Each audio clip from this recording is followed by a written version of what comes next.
Antes de iniciar o sermão, deixa eu só dizer duas coisas. A primeira, da minha alegria. Hoje, quando estava estacionando o carro, chegando à igreja, estava a irmã Luzinete. E eu quero dizer da nossa alegria de tê-la de volta conosco, amada irmã no Senhor, alvo de nossa oração. Uma mulher que foi sustentada ao longo desse tempo pela misericórdia e pela graça de Deus. Que esse seja o início de uma nova etapa. Eu brincava com ela e dizia, vamos orar para que não haja nem mais unha encravada, viu? Para que nada lhe afaste desse lugar. Mas logo ela me respondeu a semelhança do pastor Rildo. Mas pastor, tudo que a gente recebe de Deus é bom. Tudo que a gente recebe de Deus é bom, inclusive as dificuldades. Estão olhando no santuário, tentando encontrá-la, irmã Luzinete. Pode ajudá-la a ficar de pé, para que os irmãos possam revê-la. Que coisa boa tê-la conosco, viu, amada irmã? Coisa muito boa. Agradecemos e damos glórias ao Senhor por isso. Graças a Deus. E a outra é um registro, uma correção. No domingo passado eu disse claramente que a posse havia acontecido no dia 18 de agosto de 1999. É correto agora? Pronto. Mas não foi. Estava certo o pastor Luiz Carlos, não foi, pastor Luiz Carlos? Houve uma correção histórica. Nós temos entre nós uma historiadora disfarçada de membro da comissão de vídeo, lá, de projeção, que é a filha dele. Ela tem fotos que ninguém tem, viu? A Thaísa tem imagens impressionantes. E aí confirmamos, viu? A posse aconteceu no dia 19. E no próximo dia 19, nós vamos estar celebrando aqui o jubileu de prata deste ministério. Bom, fiz as duas observações, vamos mergulhar agora na palavra. O tema aí está. 4 marcas do reino de Deus. Se você já leu algum dos evangelhos, deve ter percebido que o tema reino de Deus é certamente o tema principal nos discursos de Jesus. Muitas parábolas foram contadas nessa perspectiva de esclarecer o que significa o reino de Deus. A expressão grega, basileia tuteu, o reino de Deus, que na verdade não deve ser compreendida como reino no sentido geopolítico, mas como soberania, como aquele que está acima de. Sabe, quando a gente escuta essa expressão reino de Deus, tem mais a ver com o reinado do que com um reino. É a proclamação de que Deus está acima de todas as coisas e de todas as pessoas. Mas aí eu mergulho no texto. Por quê? E eu não sei se você observou. Eu estou aqui usando como referência o texto de Mateus capítulo 13, o texto de Marcos capítulo 4 e Lucas capítulo 13. Eu quero pensar nestas marcas a partir de 2 parábolas contadas por Jesus. Uma, a parábola da mostarda, e a outra, a parábola do fermento. E o interessante é que no texto de Mateus e no texto de Lucas, estas 2 parábolas elas aparecem juntas. Elas não aparecem separadas, elas aparecem juntas. No Evangelho de Marcos, somente uma parábola é narrada. É por isso que a maior parte dos comentaristas sugerem que, se você quer compreender o que Jesus estava a nos dizer a partir dessas perspectivas, é interessante que as 2 palavras sejam estudadas, contempladas em um único momento. E alguém pode perguntar, mas por que Jesus se utilizou de grãos de mostarda, se utilizou do fermento? Eu não sei se você já tentou descrever em palavras aquilo que parece indescritível. Não me tome como profano, mas há um cantor que alimentou o namoro de muita gente aqui, que ele dizia assim, que ele não conseguia encontrar palavras para dizer o quanto amava a sua companheira. E eu acho que a gente já cantou essa música alguma vez na vida. Eu tenho tanto, mas com palavras eu nem sei dizer. Eu às vezes penso que quando Jesus quis descrever aquilo que é o reino de Deus, há pelo menos nesses textos que eu mencionei, 3 perguntas que apontam nessa direção. Em Marcos, no capítulo 4, versículo 30, ele diz, que parábola usaremos para descrevê-lo? Se você for para o texto de Lucas, no capítulo 13, no versículo 18, ele diz, a que é semelhante o reino de Deus? E a que o compararei? E no mesmo capítulo 13, no versículo 20, ele vai dizer: a que compararei o reino de Deus? Portanto, as imagens usadas por Jesus, elas parecem até pequenas para descrever aquilo que é o reino de Deus, mas nos permite pelo menos identificar algumas marcas. Bom, eu vou fazer o seguinte, eu vou ler os 3 evangelhos, aquilo que está escrito em cada um deles. E a gente vai começar pela ordem canônica, primeiro pelo texto de Mateus capítulo 13. E nesse texto está escrito assim: o reino dos céus é semelhante ao grão de mostarda que o homem, pegando nele, semeou no seu campo, o qual é realmente a menor de todas as sementes, mas crescendo é a maior das plantas. E faz-se uma árvore, de sorte que vêm as aves do céu e se aninham nos seus ramos. Outra parábola lhes disse: o reino dos céus é semelhante ao fermento, que uma mulher toma e introduz em 3 medidas de farinha, até que tudo esteja levedado. Bom, agora vamos para o texto do Evangelho de Marcos, e como eu lhe disse inicialmente, ele não registra as 2 parábolas, ele registra apenas a parábola do grão de mostarda. E ele começa dizendo assim, lá no capítulo 4. Novamente ele disse: com que compararemos o reino de Deus? Que parábola usaremos para descrevê-lo? É como um grão de mostarda, que é menor, ou a menor semente que se planta na terra. No entanto, uma vez plantado, cresce e se torna a maior de todas as hortaliças, com ramos tão grandes que as aves do céu podem abrigar-se à sua sombra. Bom, agora vamos para o último evangelho, que é o evangelho, na ordem canônica, o evangelho de Lucas, já que o evangelho de João não registra estas parábolas. E é também no capítulo 13 de Lucas que ali está escrito o seguinte: e dizia: a que é semelhante o reino de Deus e a que o compararei? É semelhante ao grão de mostarda que um homem tomando lançou na sua horta, e disse outra vez: a que compararei o reino de Deus? É semelhante ao fermento que uma mulher tomando escondeu em 3 medidas de farinha, até que tudo levedou. Deixe falar-lhes sobre a primeira marca que enxergo naquilo que é a descrição feita por Jesus acerca do reino de Deus a partir desta parábola. Eu quero que você entenda que o reino de Deus, ele é marcado por pequenos começos. Isso mesmo que você escutou, pequenos começos.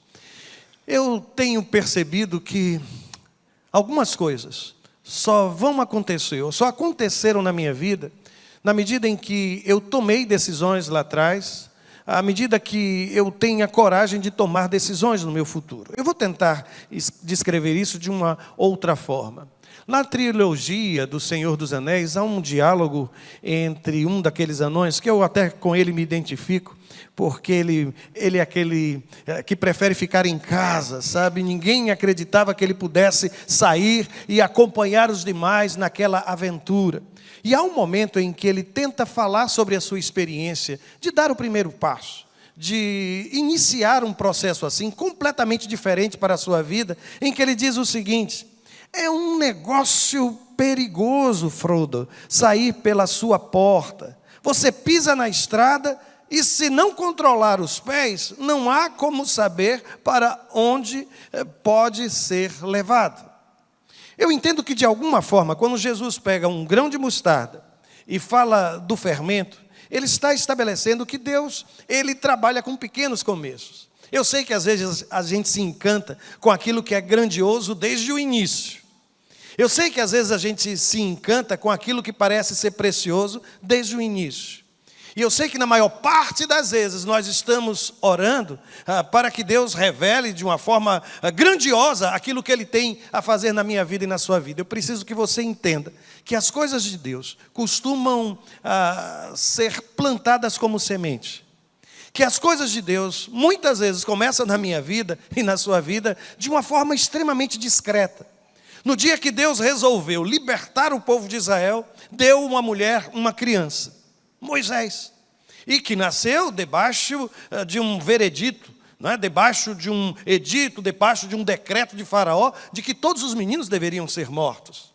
Mais tarde, este mesmo rapaz, agora já um homem, esse mesmo menino, agora já um homem, ele recebe da parte de Deus uma orientação de que Deus iria usar uma vara de pastor, um cajado, aquilo como símbolo do seu poder, como revelação do seu poder para todo o povo. Sabe o que quer dizer isso? É que Deus trabalha com pequenos começos, com pequenas iniciativas.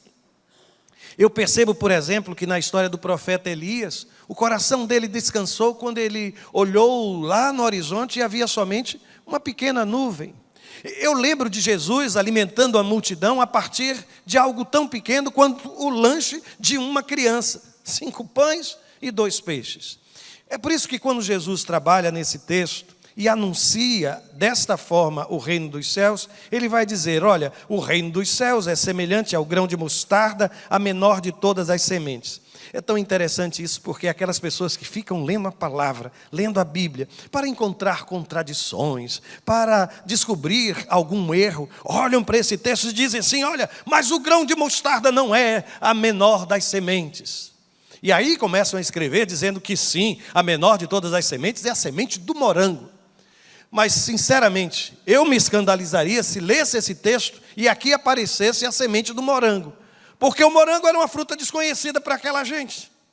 Mas, ainda assim, há quem queira, quem sabe, colocar Jesus numa situação de erro, de ter cometido algum engano. Deixa eu lhe dizer, a única coisa que o Senhor está dizendo, a mim e a você, é que as coisas de Deus, elas nos são concedidas como o quê? A partir de sementes. Talvez você tivesse o desejo, a semelhança de Israel, de ver a libertação acontecendo de imediato, mas isso não aconteceu. E é nesta hora que a gente precisa aprender que assim como o grão de mostarda é usado, aí o texto sagrado vai dizer que é semelhante também ao fermento que uma mulher tomando escondeu em 3 medidas de farinha. Eu não sei se você tem ideia da quantidade de farinha que aqui está envolvida. Irmã, são 25 quilos de farinha.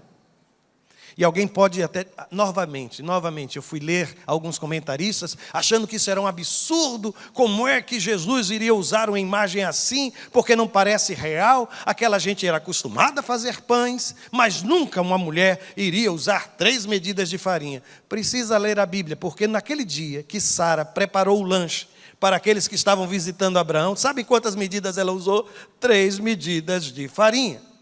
E a única intenção de Jesus é somente colocar você diante de uma realidade. A massa, ela pode ser muito maior que o fermento.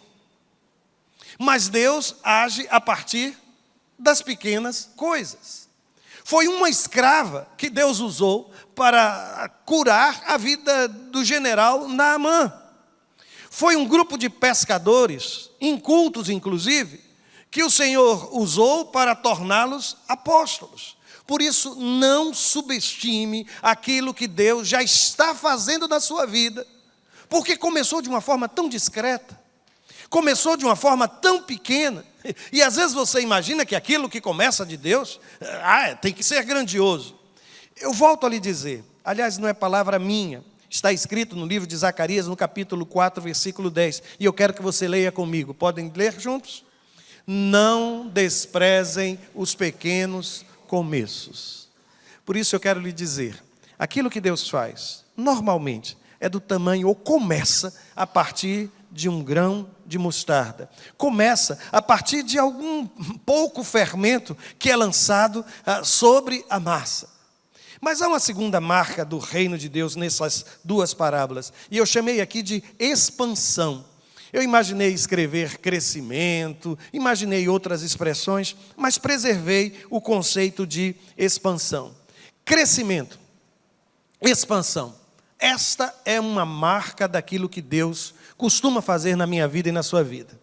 Ele nos dá uma semente, mas aquilo não permanece semente. É um pouco só de fermento. Mas o poder que tem esse fermento de levedar a massa é algo impressionante. E aqui eu chamo a sua atenção para um texto do apóstolo Paulo, quando ele escreve a primeira carta aos Coríntios, no capítulo 3, versículo 6, ele diz assim, olha, eu plantei. Paulo foi quem fundou aquela igreja na região de Acaia, na cidade de Corinto. Aí ele diz, olha, eu plantei, Depois ele reconhece que Apolo regou. Apolo foi um grande líder da igreja e que tomou conta dessa igreja depois que Paulo se afastou, depois que aquela igreja foi plantada. E aí finalmente ele diz, mas Deus deu o crescimento. Às vezes você fica esperando que algumas coisas se expandam e cresçam. Eu só quero chamar a sua atenção que o texto está dizendo que quem dá o crescimento é Deus. Não são estratégias de marketing que fazem a igreja crescer, irmãos. Estão ouvindo o que eu estou dizendo? Talvez dê até visibilidade à igreja. Mas não é isso que faz uma igreja crescer. Talvez até aumente a quantidade de um auditório. Mas não é isso que faz uma igreja crescer. A igreja cresce a partir do crescimento que vem dos céus. Deus pode se utilizar desses recursos? Claro que sim. Mas esses recursos por si só não determinam crescimento de igreja. Crescimento de igreja não pode ser computado a partir de quantidade, mas de profundidade de relacionamento com Deus, de convicção daquilo que cremos, de uma relação de comunhão fraterna e amorosa, do serviço ao próximo. Envolve outros elementos, irmãos, muitos outros, mas aqui eu insisto, Deus dá o crescimento. Agora, escuta aqui uma outra coisa. Não espere que Deus dê o crescimento naquilo que você não plantou. Não espere que Deus dê o crescimento naquilo que você não regou. É nesta mesma carta que Paulo, ele apresenta um conceito de que nós somos cooperadores de Deus. Que nós participamos deste processo. Plantar, regar e descansar, porque o crescimento vem do Senhor.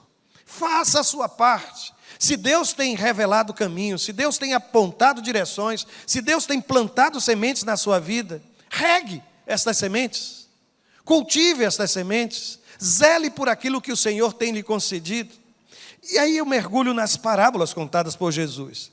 E lá no capítulo 13, no versículo 32, a Bíblia diz assim, crescendo é a maior das plantas e faz-se uma árvore. Novamente, vem aqueles para dizer, mas olha, a mostarda, ainda que seja mostarda negra, não é uma árvore, no máximo é um arbusto. Gente, quando é que a gente vai entender que Jesus está dizendo, olha, você saiu de uma semente minúscula para um arbusto, está certo? Vou usar a sua expressão, um arbusto que pode chegar a 3 metros de altura. O que o texto está dizendo é que aquilo que Deus opera, aquilo que Deus faz, cresce, se expande, alcança, inclusive outras pessoas. A bênção que Deus está derramando sobre a sua vida, ela vai alcançar outras pessoas. É impressionante o poder que tem a graça de Deus de se expandir. E então, lá na parábola do fermento, no capítulo 13, 21 do texto de Lucas, ele diz assim, tudo levedou, tudo ficou fermentado. É interessante porque a massa não leveda a si mesmo, não fermenta a si mesmo. Toda a ação vem como resultado do fermento. Mas aí o texto sagrado diz que aquilo que Deus faz alcança todas as áreas da minha vida e todas as áreas de sua vida. Sabe aquela semente que Deus tem plantado no seu coração? Ela não vai ficar restrita. Ela vai alcançar seu filho, sua filha, seus netos, as gerações que virão. Sabe, a palavra de Deus que foi plantada no seu coração há de trazer resultados e frutos que vão prosperar. É assim que o reino de Deus funciona. E olha, eu sei que sempre que a gente pensa nessa questão de expansão do reino de Deus, e que não deve ser confundido com igreja, viu gente? Igreja não é o reino de Deus? Não. O reino de Deus é maior do que igreja. Essas paredes aqui, elas não limitam a soberania de Deus. O reino de Deus precisa se manifestar aqui e lá fora, em todas as áreas da vida humana. E aí, quando eu leio esse texto, eu fico pensando, muita gente tem dito que hoje tem crescido o número de desigrejados. Já viu estatísticas sobre isso? Como esse grupo tem crescido? Aqui eu quero compartilhar somente um texto de Tim Keller, quando ele fala sobre isso. Ele diz assim, eu tenho consciência de que o principal problema de muita gente com o cristianismo está muito mais relacionado à igreja do que a Jesus. E eu preciso, sabe, reconhecer isso. que às vezes alguns processos de expansão, de crescimento, não estão acontecendo como poderiam acontecer. Não é porque Deus deixou de ser gracioso, porque Deus deixou de ser amoroso, porque Deus deixou de ser poderoso, mas é porque a igreja perdeu a graça, é porque a igreja deixou de experimentar o poder do Espírito Santo de Deus, é porque a igreja deixou de ser um espaço de misericórdia e de amor. E eu preciso reconhecer isso, mas também preciso reconhecer que Jesus estabelece aqui o crescimento da igreja como algo natural. Se eu planto uma semente no chão, rego esta semente, é natural que ela cresça. Se eu coloco o fermento na massa, é natural que a massa fique então levedada. Não se pode impedir o fermento de fazer aquilo pelo qual ou para o qual ele foi criado. Eu não posso impedir que um processo assim, da plantação de uma semente, seja cortado. Aliás, sobre isso aconteceu algo curioso lá em casa. Tinha uma árvore lá na frente, e ela estava com as suas raízes penetrando, e já estava depois da metade do terreno. Eu fui conversar com o pessoal do condomínio e disse, olha, a gente precisa tirar, e eles tiraram. As raízes estavam, aliás, ainda continuam, viu? Deixa eu contar o resto da história, você vai entender. Só que eles foram lá e cortaram a árvore. E disseram, olha, nós vamos colocar aqui uma determinada coisa que não vai crescer mais nada neste lugar. Ele disse, você tem certeza? Eles disseram sim. Quase que eu trago a foto para os irmãos verem, daquilo que nunca mais iria nascer. Está desse tamanho já de novo, irmãos. Está desse tamanho. Porque às vezes alguns processos eles não podem ser impedidos. Você não quer, mas Deus vai continuar agindo. Você não está se esforçando, mas eu vou lhe dizer, Deus vai continuar operando. Porque quando Deus faz, não é por causa de mim, mas apesar de mim. Quando Deus age, não é porque eu sou, é porque eu ainda não sou. E muitas vezes você fica naquela expectativa daquilo que é o resultado, a massa levedada, sabe? A semente que vai virar um grande arbusto. E Deus está muito mais preocupado com aquilo que é para mim uma das características curiosas do texto sagrado. Do reino de Deus, que é a ideia do acolhimento. Eu vou explicar o que quero dizer com isso. Reino de Deus é espaço onde nós somos acolhidos. Eu não sei se você percebeu, mas no capítulo 13, quando Jesus conta no Evangelho de Mateus, essa parábola, a parábola do grão de mostarda, no versículo 32 ele diz assim, de sorte que vêm as aves do céu e se aninham nos seus ramos. No capítulo 4 de Marcos, versículo 31, ele diz, com ramos tão grandes que as aves do céu podem abrigar-se à sua sombra. Bom, eu já li gente que quis dizer que a ideia aqui talvez seja o mesmo sentido das aves do céu que aparecem na parábola do semeador e que, portanto, nós não temos aqui a descrição de algo positivo, mas de algo negativo, do inferno, dos demônios invadindo o meio do povo de Deus. Sinceramente, eu não acredito que seja assim. Eu prefiro as imagens usadas, inclusive para os profetas, lá do povo de Deus no passado, quando associavam as aves do céu à expansão, ao crescimento, ao acolhimento. Eu vou ser mais claro. Há um autor chamado Brodman que ele diz o seguinte, o fato de pássaros fazerem ninhos em árvores simboliza a vinda dos gentios para as bênçãos do reino. Agora, deixa eu só dizer uma coisa. Quando se é só grão de mostarda, as aves do céu, como diz o texto da parábola do semeador, elas são verdadeiramente uma ameaça. Eu nunca vi, eu só vi isso em filme, em desenho animado. Sabe aquela figura do espantalho? Ele fica ali para espantar aquelas aves, para que não façam daquele grão o seu alimento. Só que o tempo passa, e à medida que há expansão, aquilo que era frágil se torna forte. Aquela ave que lá atrás, no início, era ameaça, ela agora é acolhida. E o curioso é que num evangelho aparece a árvore como um espaço onde ela pode colocar um ninho, fazer ninho. E no outro aparece a ideia de que a sombra das árvores. Sabe o que é que o texto está dizendo? É que aquilo que no início foi uma ameaça ao projeto de Deus na sua vida, aquelas pessoas que pareciam se levantar como obstáculo àquilo que o Senhor tinha como propósito na sua caminhada, Você vai ainda ser usado para abençoar essa gente. Você imagina isso? Deus olhando para mim e para você, dizendo, olha, o reino de Deus, quando acontece, é assim. Ele transforma aquilo que era o inimigo em aquele que vai ser o abrigado. Aquele que era a ameaça, aquele que vai ser abraçado. E eu fico imaginando, porque à medida que o reino de Deus ele se desenvolve, gente, isso aqui precisa ser sombra. Uma comunidade como essa, que tem um compromisso de espelhar o reino de Deus, precisa ser sombra. Neste mundo castigado por um sol, por um calor, por uma dificuldade enorme de se viver a vida. Quando entrar por essa porta, precisa se sentir aqui na sombra de Deus. Aquele que habita no esconderijo do Altíssimo, à sombra do Onipotente, vai descansar. Sabe, as pessoas que entram pelas portas de uma agência como essa, que a gente chama Agência do Reino de Deus, elas devem olhar para aqui e dizer, onde é que eu vou fazer o meu ninho? É aqui que eu quero criar os meus filhos. É aqui que eu quero que eles cresçam. E identificam uma comunidade que nasce debaixo da soberania de Deus, do reino de Deus, como o melhor espaço para que isso aconteça. Sim, eu sei que a igreja tem muitas contradições. Eu conheço os outros lados da igreja, conheço. Eu tenho certeza que talvez você também conheça.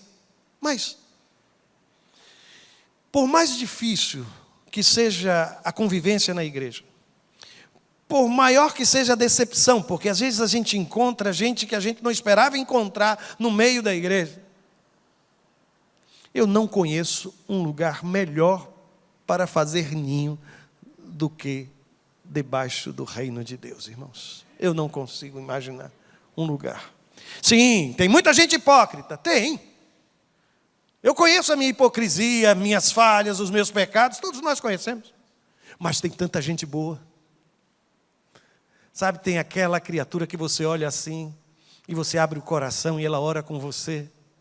Aquela criatura que tem um testemunho tão profundo da graça de Deus. Eu tenho certeza que igreja, debaixo da soberania de Deus, ela foi criada para ser bênção, para ser sombra, para ser espaço onde as pessoas vão construir os seus ninhos. Mas como eu disse logo no início, 4 marcas, a última delas. Eu não consegui escolher uma frase que me... Sabe aquela coisa que você fica pensando, não sei se você já fez poesia, que a gente coloca uma palavra, risca a palavra, risca a palavra, risca... Eu ainda não estou satisfeito, mas eu vou usar essa expressão, transformação na quietude, mas vou explicar o que é que eu quis dizer com isso. Que talvez eu não tenha sido feliz. Eu vejo Jesus dizendo que o reino de Deus é fermento. E aí eu vou nas minhas recordações e lembro mamãe, numa época que ela fazia muito pão em casa. Mas era um pão sofisticado, pão em forma de jacaré. Na sua casa faziam isso também? Não tinha uns pães assim que elas faziam com formato de jacaré? Colocava uva passa e ninguém reclamava. Tinha umas coisinhas que colocava, às vezes era um cravo, alguma coisinha assim, para fazer de conta que era o olho daquele animal. E ela fazia aquilo com um gosto tão grande e demorava para fazer.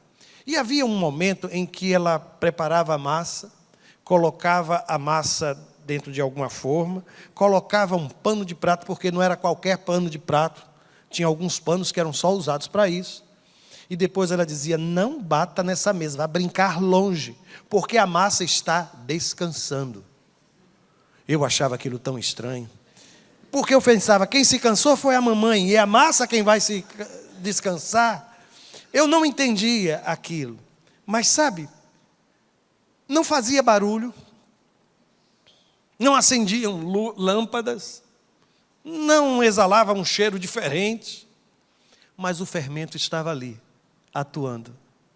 Eu gosto tanto de pensar que o reino de Deus, ele traz essa transformação na quietude, às vezes sem muito alarde.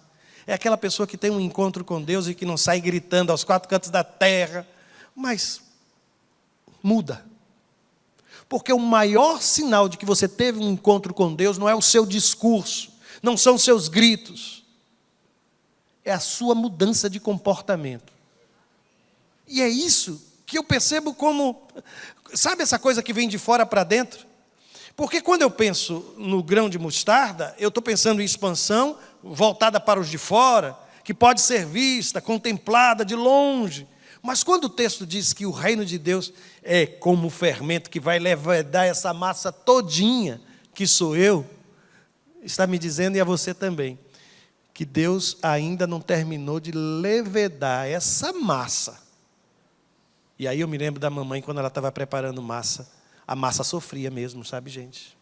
Ela empurrava, ela esmagava, e ela fazia. Aí chegou um momento que eu comecei a pensar que a massa realmente precisava descansar. Precisava descansar. Porque nesse processo, às vezes, é um processo doloroso.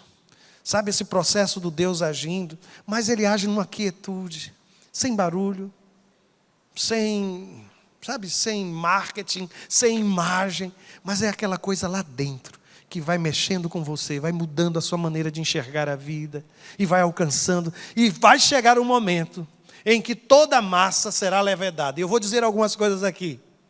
Lembra-se quando ele diz assim: crê no Senhor Jesus Cristo e serás salvo, tu e a tua casa. É massa que vai ser levedada. Nada vai escapar. Sabe quando ele diz assim, que eu preciso amar ao meu Senhor com todo o meu entendimento, com todo o meu coração, com todas as minhas forças? É porque essa massa vai precisar ser levedada toda, por inteiro. Nada vai ficar de fora da ação do Espírito Santo de Deus na minha vida ou na sua vida. Absolutamente nada. E aí quando o texto vai me falar dessa transformação na quietude, aí o texto diz assim: uma mulher toma e introduz em 3 medidas de farinha, até que tudo esteja levedado. Eu queria chamar a sua atenção para 2 palavras neste verso. Até que. Deus sabe a hora de acabar processos. Deus sabe quando está bom. Uma das coisas mais terríveis é quando a Cláudia olha para mim e diz: filho, dá uma olhada aí neste bolo no forno. Quantos homens compartilham dessa mesma inquietação que eu? Aquilo parece uma coisa. Eu vou olhar. Sim, o pão de queijo, daqui a pouco ele vai estar pronto. Sabe? Aí você abre, olha, pão de queijo, diga-me, por favor, já está pronto para ser retirado? A gente não sabe o time, sabe o tempo. Aí o texto diz assim, que Deus, até que. Às vezes a gente fica, por que essa provação ainda não acabou? Posso lhe dizer? Ele só vai acabar até que, ou quando, tudo estiver levedado. Mas por que essa situação ainda continua? Lembre-se, você vai sair daqui com essas 2 palavrinhas na cabeça, tá bom? Quais são as 2? Até que. Repita comigo. Sim, agora como um ato assim de catarse coletiva, vamos dizer as 2 palavras. Até que. Então, se eu lhe perguntar, até quando? Até que. Então, não é até quando, é até que. A gente precisa escolher as palavras certas. E aí me permita só dizer a você o seguinte, sabe? Reino de Deus, ele se expande primeiro na perspectiva de um crescimento orgânico. É como se o texto dissesse, olha, reino de Deus é como um organismo vivo, tal e qual uma semente, um grão de mostarda. Ali dentro dela tem tudo o que ela precisa, ela não precisa de mais nada. A semente do Evangelho, irmãos, é assim. Não precisa ser o Evangelho e mais isso. É só o Evangelho, puro e simples. Não é somente isso. Eu quero que você entenda que, às vezes, as coisas de Deus, o reino de Deus, parece mais demorado do que a gente gostaria. E o tempo passa. Avance uma vez, por favor. O tempo passa e a gente fica se perguntando em relação ao tempo. Eu tentei descobrir quanto tempo leva uma mostarda negra para deixar de ser grão e se tornar um arbusto, uma árvore de 3 metros. Não consegui. Eu vi uma coisa, eu vi outra. Depois tem gente aqui que já me ajudou com essa área, não sei nem se ela está aí. Estou vendo o filho dela, mas ela não está ali. Ou está? Mamãe está aí? Uma vez a gente estava viajando para um encontro de casais e ela me deu uma aula sobre o IP, sobre algumas coisas. Depois eu vou trazer essa informação aqui para os irmãos. Mas deixa eu só lhe dizer, Às vezes é demorado e a gente não tem controle em relação a isso. Às vezes a gente precisa entender que é uma ação que vem de fora. Faltando fermento na tua vida, meu irmão. Entendeu? Porque é que no levedor está faltando fermento. Deixa o fermento agir. Às vezes não, às vezes é de dentro. E a gente já percebeu isso, né? É uma ação de dentro para fora. E eu vou dizer mais, e às vezes é um processo arriscado, porque você vai precisar lidar com as aves do céu. Mas vai chegar o dia em que a árvore vai ficar tão frondosa, que até as aves do céu serão abrigadas naquilo que Deus vai estar fazendo na sua vida. Eu vou ser mais detalhista hoje, sabia? Bom, sabe aquela criatura com a qual você tem uma dificuldade enorme de se relacionar? E você vive tentando alternativas. Alternativa à distância. Quero nem mais ver na minha frente. Onde estiver eu não estarei. Às vezes você diz assim, não, vamos fazer o seguinte, vamos dar uma nova chance. E a pessoa não vai mudar e você fica naquela inquietação, como é que eu vou fazer? Posso lhe dar uma sugestão?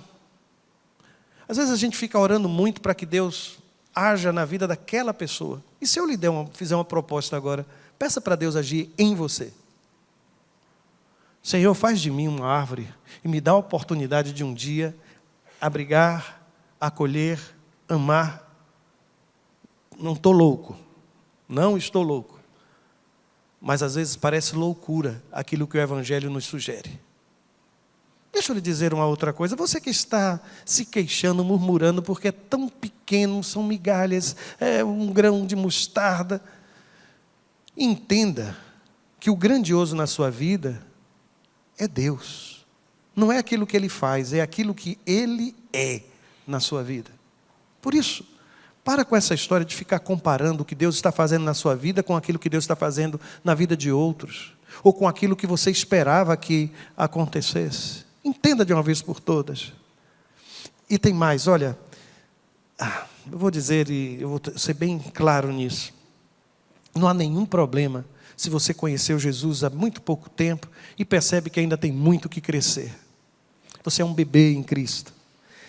Mas se você já está há 10, 20, 30 anos nessa caminhada e ainda é um bebê, tem algo de errado nisso. Você precisa crescer.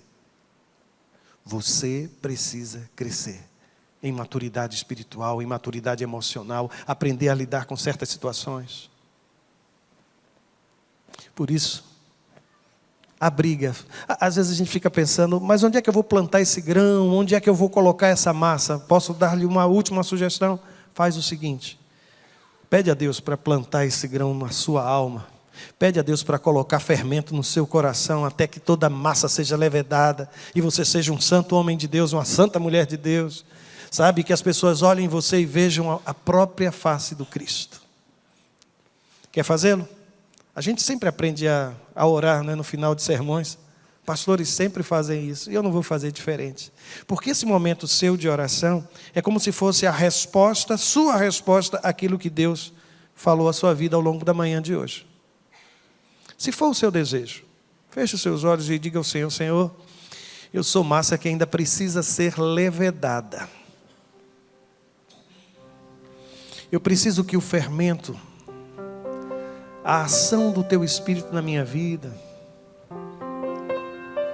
venha fortificar, venha me dar estrutura emocional para suportar as coisas que tenho vivido. Me dá, Senhor, um olhar de esperança, para que aquilo que hoje está sendo ruim, difícil, se transforme em bênção. E bênção a partir da minha vida. Eu quero ser bênção na vida de tantas pessoas à minha volta, até daqueles que têm me machucado ao longo desses últimos dias. Se tiver coragem, diga isso ao Senhor.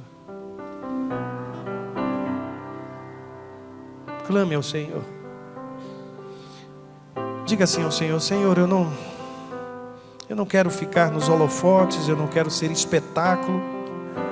Eu só quero que Teu fermento haja na minha vida de forma completa, na quietude